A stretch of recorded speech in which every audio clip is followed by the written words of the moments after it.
তারা যেমন পাচ্ছেন তারা পাবেন না, মানে আলটিমেটলি কমে যাবে।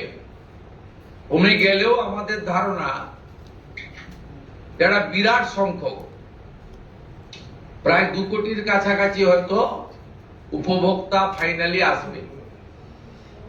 সেক্ষেত্রে আমরা লক্ষ্মীর ভান্ডার যোজনা কর্মসূচি ততদিন অর্থাৎ চালু রাখছি যতক্ষণ না অন্নপূর্ণা যোজনার ফর্ম ফিল আপ এবং এনরোলমেন্ট কমপ্লিট হচ্ছে।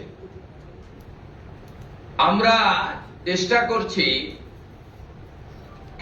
আগামী 2 তারিখের মধ্যে যারা এনরোলমেন্ট করতে পারবেন, আগামী বুধবার আমাদের ক্যাবিনেটের মিটিং এর পরে আমরা ডিবিটির মাধ্যমে ট্রান্সফার করে দেব।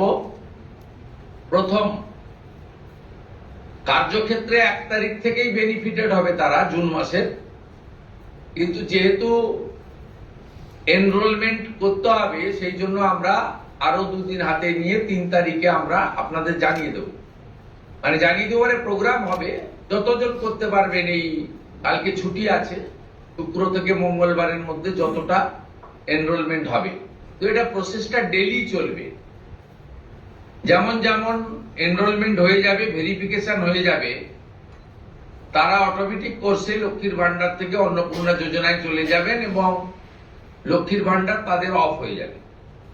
যতক্ষণ না এনরোলমেন্টের প্রক্রিয়া কমপ্লিট হচ্ছে ততক্ষণ লক্ষ্মীর ভান্ডারের যে সুবিধা তারা পাচ্ছেন সেই সুবিধা থেকে তারা বঞ্চিত হবেন না। মানবিক সরকারের এটাই প্রতিশ্রুতি। তাই একদিনে সবাইকে ফর্ম ফিল আপ করতে হবে, লাইনে দাঁড়াতে হবে, হুড়োহুড়ি করতে হবে, সব কাজ ফেলে আজকেই না করলে কালকে বঞ্চিত হব, এটা নয়। এটা একটা পার্মানেন্ট আপনাদেরকে বেনিফিট সরকার দিচ্ছে তার নিজস্ব কোষাগারের অর্থ। তাই আপনাদেরও সহযোগিতা এবং ধৈর্য এবং পুরো প্রক্রিয়ায় এই ব্যবস্থার সঙ্গে আপনারা করবেন। আমরা আপাতত 1 জুন থেকে, কাল থেকে শুরু হচ্ছে, কিন্তু 1 জুন থেকে 90 দিন এই প্রক্রিয়াটা চালাবো। কিভাবে হবে? অনলাইনে হবে, অফলাইনেও হবে।